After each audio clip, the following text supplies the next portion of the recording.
perspectivas. El ministerio únicamente va en 4 direcciones. Observe, nuestro ministerio tiene una perspectiva hacia Dios, ¿verdad? Nuestro ministerio tiene una perspectiva hacia la iglesia, salvar a la gente, hacia los perdidos y hacia nosotros. Esas son las 4 dimensiones del ministerio.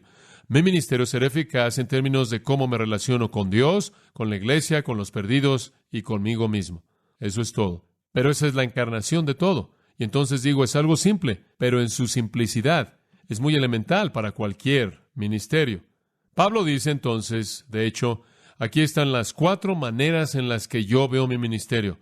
Hacia Dios lo veo como servicio a Cristo. Hacia la iglesia lo veo como enseñanza. Hacia los perdidos lo veo como evangelismo. Hacia mí mismo lo veo como sacrificio. Y esa es su perspectiva del ministerio. Ahora veamos la primera. Para Dios, Pablo vio su ministerio como servicio a Cristo, y creo que nosotros tenemos que ver el nuestro también. Versículo 19, las primeras palabras, sirviendo al Señor.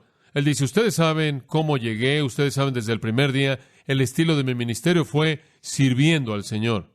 En el capítulo 27 de Hechos, en el versículo 23, Pablo dice, estuvo a mi lado esta noche un ángel de Dios, el ángel de quien soy y a quien sirvo. Pablo siempre vio su ministerio, primordialmente, como servicio a Cristo y a Dios. Ahora esto es importante. Dice usted, bueno, eso es obvio, John, eso es muy simple, lo es, pero es importante, porque establece algunos pensamientos básicos que necesitamos ver. En primer lugar, Gálatas 1:10. Pablo realmente presenta una comparación muy definida. Esto es lo que dice. ¿Acaso busco ahora el favor de los hombres o de Dios? ¿Busco agradar a los hombres? Porque si todavía agradar a los hombres, no sería él siervo de Cristo. Esa es una afirmación bastante poderosa, ¿no es cierto? Si su ministerio consiste en ser popular con la gente, usted ya falló, ¿verdad? ¿Se acuerda usted del contexto de esto en Gálatas 1? Él acababa de iniciar su carta a los Gálatas y él les habló fuerte. Él dice, claro, permítanme darle un trasfondo. Primero, los judaizantes habían entrado y les habían dicho a los cristianos allá en Galacia, miren, la única razón por la que Pablo no les impuso la ley, la única razón por la que Pablo no les impuso la circuncisión, es porque él quería ser popular. Él simplemente quería ganar el favor de ustedes. Ellos entraron y dijeron, tienen que circuncidarse, tienen que guardar la ley, así es como se salvan. Él dijo, Pablo viene y él simplemente es amable y dice gracias, simplemente para ser popular. Él solo quiere ser popular, eso es todo. Y entonces Pablo responde a esa crítica en el versículo 8 y él dice, aunque nosotros, un ángel del cielo, predicara otro evangelio a vosotros diferente del que os hemos predicado, sea anatema. Y como hemos dicho antes, lo vuelvo a decir, si algún hombre predicara algún otro evangelio diferente del que os hemos predicado, del que han recibido, que sea anatema. Ahora, ¿me oigo como que quiero agradar a los hombres? Escuchen eso. ¿Me oigo como alguien que quiere ganar el favor de los hombres cuando digo eso? ¿Pronunciando maldiciones en esas personas? No. Él no agrada a los hombres. Usted tiene que escoger en su ministerio, tarde o temprano, si usted va a servir a los hombres o a Dios. Es correcto. Y cada uno de nosotros hace eso. Eso no significa que usted pisa a la gente, pero significa que su prioridad es hacia Dios y que usted no necesariamente considera la reacción de la gente si la demanda de Dios es clara. Usted hace lo que es lo correcto y deja que Dios se encargue de las consecuencias. Ahora, esto se reduce a lo más simple. El servicio al Señor no solo es lo opuesto a servir a los hombres. Creo que necesitamos pensar en eso, porque tantas veces, inclusive aquellos de ustedes que probablemente enseñan en una escuela dominical, con frecuencia piensan en esa escuela dominical como una obligación con el sistema. Bueno, tengo que enseñar porque ustedes saben, son las 8:30 y esos niños están ahí, entonces voy a entrar, usted sabe. O, bueno, el supervisor es un hombre muy amable, o es una señora muy amable ahí y ella no va a estar contenta y usted sabe, hay un niño ahí que siempre me causa problemas y necesita aprender y demás, y la iglesia, ya está John y los ancianos, más vale que haga esto. Usted tiene la perspectiva totalmente equivocada. Cuando usted entra ahí y le habla a esas 6 pequeñas cosas que se mueven, lo que sea, eso es para Jesucristo. Y usted debe considerar esa obligación como si Cristo estuviera de pie ahí en el salón. Porque créame, Él está ahí. Y así como si Jesucristo mismo fuera el supervisor, Él y los apóstoles fueran los ancianos de esta iglesia, porque lo representamos a Él. Su servicio no es para mí. Nunca me sirva a mí. Nunca diga, bueno, no creo que es lo correcto, pero John piensa que debemos hacerlo. Nunca haga eso. Usted sirve al Señor Jesucristo. Usted responde al liderazgo de la iglesia conforme ellos sirven a Cristo. Y usted da su dirección de Él. Pero usted está sirviendo a Cristo. Mantenga eso en perspectiva, sea lo que sea que haga. Pero permítame llevarlo a una dimensión más allá de esto. No solo es en lo que usted hace en la iglesia y lo que usted hace en términos de su ministerio activo, pero observe Efesios 6. Este es uno muy interesante. Efesios 6:5 dice, siervos, empleados, dice siervos, pero significa empleados, obedeced a aquellos que son sus jefes. Obedezcan a su jefe con temor y temblor. Dice usted, eso hago. Bueno, muy bien, ya cubrió algo. Con sencillez de corazón, en otras palabras, con un único propósito de dirigir su vida a cumplir aquello que le da a usted. ¿Qué? Como para Cristo. ¿Por qué tiene que decir eso? ¿Quieres decir que yo tengo que obedecer a mi jefe como si él fuera Jesucristo? No conoces a mi jefe. No tiene relación. Usted debe trabajar en su trabajo como si estuviera trabajando para Jesucristo mismo. ¿Puede imaginarse si Jesucristo entrara donde usted está un día y dijera, me gustaría que hicieras esto para mí? Sí, lo que tú quieras, claro. Usted sabe, todos nos caeríamos tratando de hacer eso. Pero sabe, es muy importante que usted funcione de esa manera, porque la Biblia dice que usted debe servir a quien sea su amo, inclusive si es un cristiano o un ateo, como si fueran Jesucristo mismo. Esa es su obligación como cristiano. Todo lo que usted hace desde el momento en el que usted abre sus ojos en la mañana hasta que usted los cierra por la noche y se va a dormir es servicio a Jesucristo. No hay una división entre lo secular y lo sagrado. Lo secular pertenece a los incrédulos y lo carnal. Todo es servicio a Cristo. Todo es ofrecido a Él. Sea la operación de sus dones espirituales, o sea que usted está registrando su asistencia en su trabajo, todo es lo mismo. Y las cosas que usted hace en esta vida son para Cristo. Están bajo Cristo. ¿Se acuerdan en Mateo capítulo 25, en donde en los versículos 34 al 40 Jesús está hablando del juicio de las naciones que está por venir en la segunda venida? Y Él les dice a las ovejas a su derecha, les dice, entren al reino.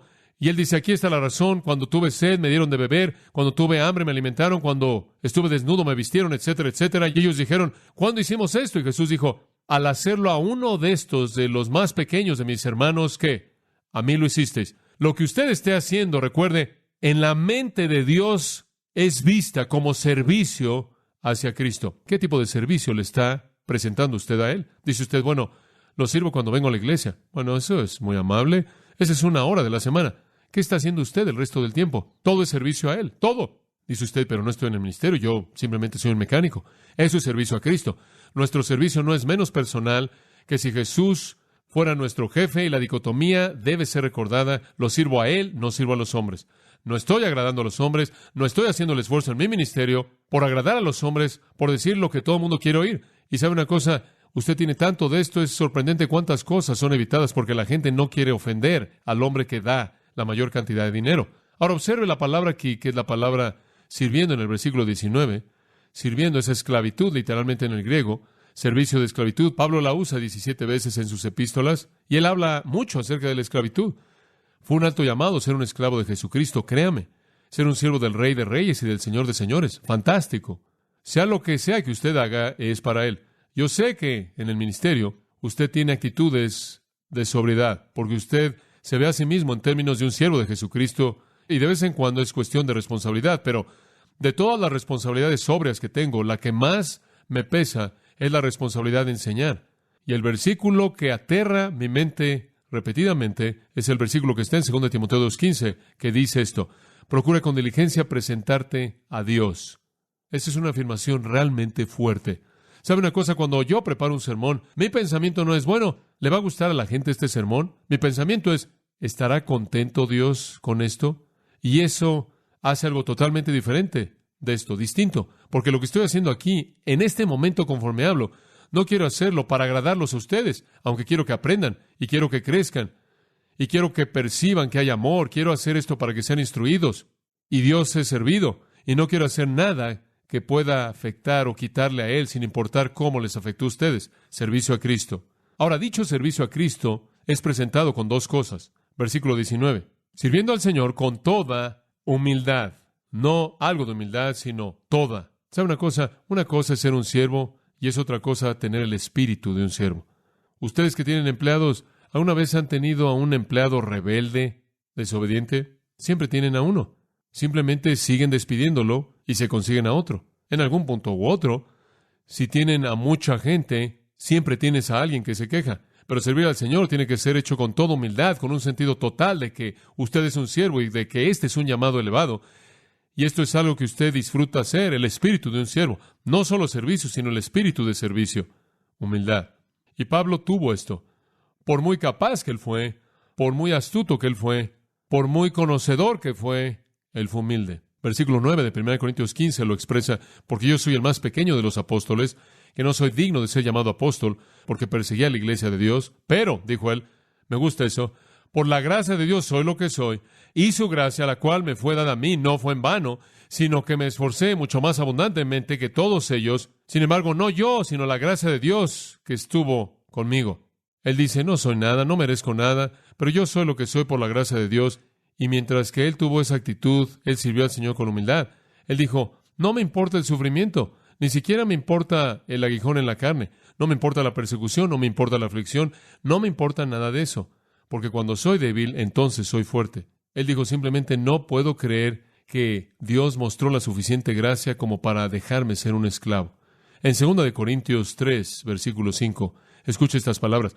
No que seamos competentes por nosotros mismos para pensar algo como de nosotros mismos, sino que nuestra competencia viene de Dios. No tenemos derecho de pensar nada de nosotros mismos, sino que nuestra suficiencia es de Dios. Escuche, quien también nos hizo ministros competentes. La única razón por la que tenemos alguna capacidad para hacer algo es debido a Él. Humildad en su manera de pensar. La palabra humildad significa sumisión devota. Humildad de mente significa una obediencia contenta. Ambrosio fue una de las grandes figuras en la primera iglesia. Él fue un gran erudito, hombre de iglesia, lideró, gobernante de varias provincias romanas, y él gobernó con tanta capacidad como un gobernante y con tanta sabiduría espiritual que cuando el obispo de la región murió, querían hacerlo el obispo y quitarlo de la política y meterlo a la teología. Él fue un cristiano, la historia nos dice. Él fue llamado a ser el sucesor del obispo muerto. Y los historiadores nos dicen que para él fue tan impensable que él se dio la vuelta y salió corriendo del edificio, huyendo en la oscuridad de la noche, en lugar de enfrentar la responsabilidad. Correcto o incorrecto, lo persiguieron y lo convencieron de que Dios lo había escogido para la tarea. Necesita haber, creo yo, en el sentido de nuestro servicio a Jesucristo, un sentido constante de ineptitud. No somos ineptos en su poder, sino que somos ineptos en nosotros mismos y debemos descansar de manera total en su poder. Juan Knox, el gran predicador en Escocia, fue llamado a predicar y su biógrafo dice esto. Él irrumpió en lágrimas abundantes y se retiró a su recámara. Su semblante y conducta desde ese día hasta el día en el que fue obligado a presentarse a sí mismo en el lugar público de la predicación, declaró de manera suficiente la tristeza y turbación de su corazón. Fin de la cita. Él se vio despedazado, fue llevado a las lágrimas por la responsabilidad aterradora de ser llamado a predicar. La humildad es básica para el servicio del Rey, si va a ser eficaz. Pero hay una segunda cosa, sirviendo al Señor con toda humildad, y claro, hemos hablado tanto de cómo define usted la humildad. La humildad es conocer a Jesucristo también, que usted se vea a sí mismo en perspectiva, pero también con muchas lágrimas y pruebas que me han venido por las acechanzas de los judíos. Servir al Señor involucró humildad y sufrimiento.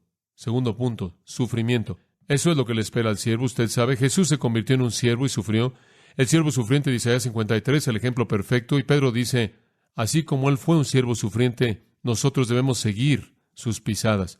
Ahora esto simplemente es parte de esto. Usted sabe, todos los que quieran vivir piadosamente en este siglo van a sufrir persecución. Si usted realmente es un siervo humilde del Señor y usted realmente lo sirve, usted va a enfrentar algunas cosas, va a venir. Pero hay dos áreas de donde viene el sufrimiento. Observa el versículo 19. Con muchas lágrimas, eso es sufrimiento interior. Y pruebas, eso es externo.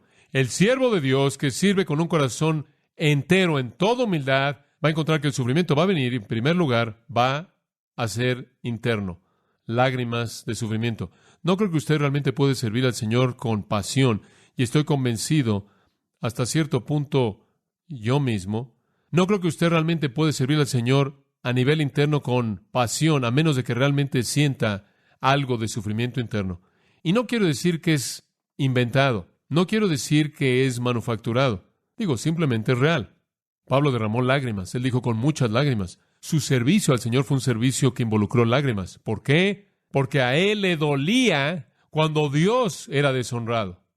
Y él estaba triste cuando vio ciertas cosas en el mundo. 3 cosas lo entristecieron. Vi a lo largo del Nuevo Testamento tratando de encontrar algunas cosas y encontré 3 cosas que hicieron que Pablo llorara. Una, él lloró porque la gente estaba perdida. Romanos 9, 2 y 3. En ese pasaje en donde él descubre su corazón, él dice, tengo gran dolor y tristeza continua en mi corazón, y yo desearía que estuviera separado de Cristo por mis hermanos, mis parientes según la carne. Él dice, yo lloro todo el tiempo, y casi desearía que yo mismo fuera maldecido si Israel pudiera ser salvo. Dice usted, oh Pablo, eso es emocional. Y él dice en el versículo 1, verdad digo en Cristo y no miento, y mi conciencia me da testimonio en el Espíritu Santo. Estoy diciendo la verdad. Me duelen los perdidos, muchas lágrimas. Él lloró por los perdidos. En segundo lugar, él lloró por los cristianos carnales. Y sabe una cosa, cuando él escribió 1 Corintios al grupo más grande de cristianos carnales que existía, y todo el tiempo, mientras que él escribió la carta, él lloró. Eso es preocupación. Eso es preocupación real. ¿Está así de preocupado usted por el cuerpo? ¿Estoy preocupado por un cristiano carnal? Escuche 2 Corintios 2:4. Él escribe su segunda carta a ellos y describe sus sentimientos cuando él escribió la primera. Él dice esto, a partir de mucha aflicción y angustia de corazón, escribí a vosotros con muchas lágrimas. Escribí la primera carta llorando a lo largo del proceso entero debido a la carnalidad de ustedes y sus inconsistencias. Él se preocupaba. Una tercera cosa que lo hizo llorar. Él lloró por los falsos maestros, porque ellos atacan la obra de Dios. Hechos 20:31, él dice, acordaos que durante 3 años no cesé de amonestar a todo mundo noche y día con lágrimas. Y él les acababa de decir que él había estado hablando de falsos maestros. Él les advirtió acerca de los falsos maestros llorando. Eso le entristeció.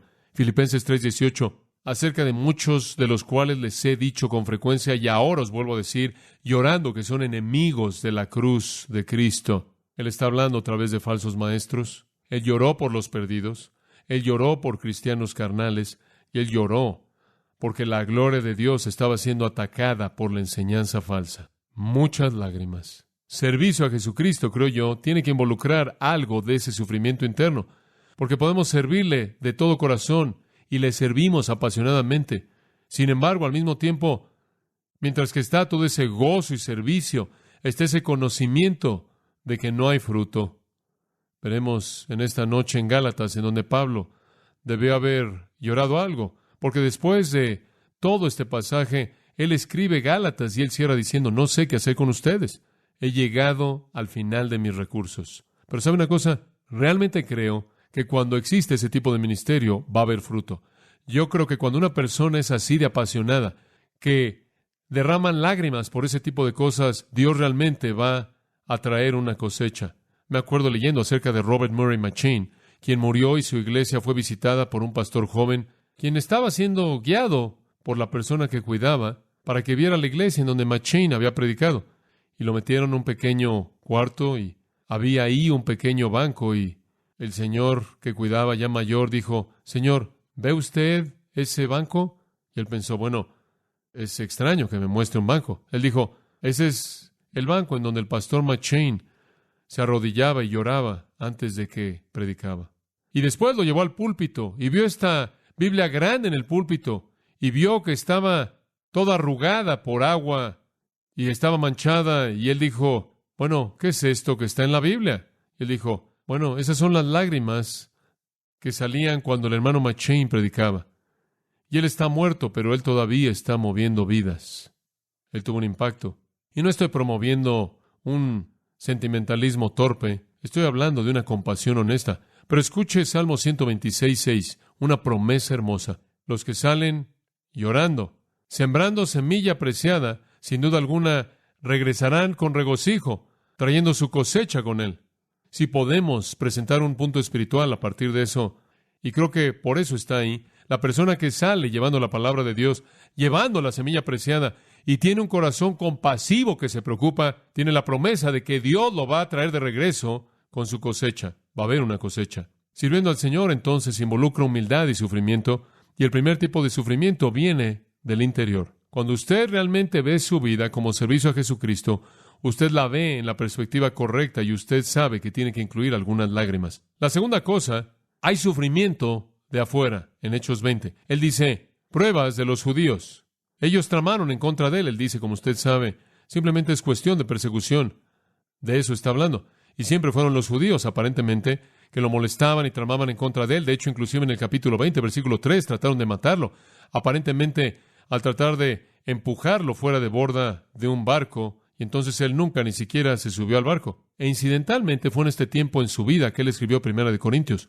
Y en 1 Corintios 15, creo que está en el versículo 30, él hace la afirmación en referencia a algunos de los problemas. Él dice, estamos amenazados en todo momento. Y después en el siguiente versículo, muero diariamente. Él vivió en una amenaza constante en contra de su vida, inclusive en el momento en el que él estaba escribiendo eso, lo cual es previo al momento en el que lo encontramos en Hechos 20. Los judíos habían tramado continuamente en contra de él. Lo veían como un hereje, como una amenaza a su religión y demás. Pero ¿sabe una cosa? Como lo hemos visto tantas veces en el libro de los Hechos, el sufrimiento simplemente es parte de vivir una vida santa en un mundo impío. ¿No es cierto? El sistema no lo puede tolerar y reaccionan a ello. Supongo que hay un sentido en el que usted puede medir su eficacia cristiana por las olas que usted causa. Si usted no causa ola alguna, usted realmente no es muy eficaz. Debe haber alguna reacción por parte del sistema en contra de usted. Y no quiere decir por parte de los cristianos. Si los cristianos están reaccionando en contra de usted, usted tiene un problema. Pero me refiero al sistema impío. Bueno, eso realmente es una mirada al siervo del Señor. ¿Sabe una cosa? El mundo mide a un gran siervo de Dios si tiene su foto en toda revista cristiana, o usted sabe, si está en la lista de todos los dignatarios que están encabezando esto o aquello, si él es influyente, si tiene un gran nombre, o si tiene muchos títulos. Pero, ¿sabe cómo es que Dios lo mide? Si su vida está alineada con la prioridad de servir a Cristo y lo hace en toda humildad y con una disposición a sufrir. Y créame, cuando todo sea evaluado en el tribunal de Cristo, creo que algunas personas se van a sorprender en términos de quién recibe qué recompensa. La segunda cosa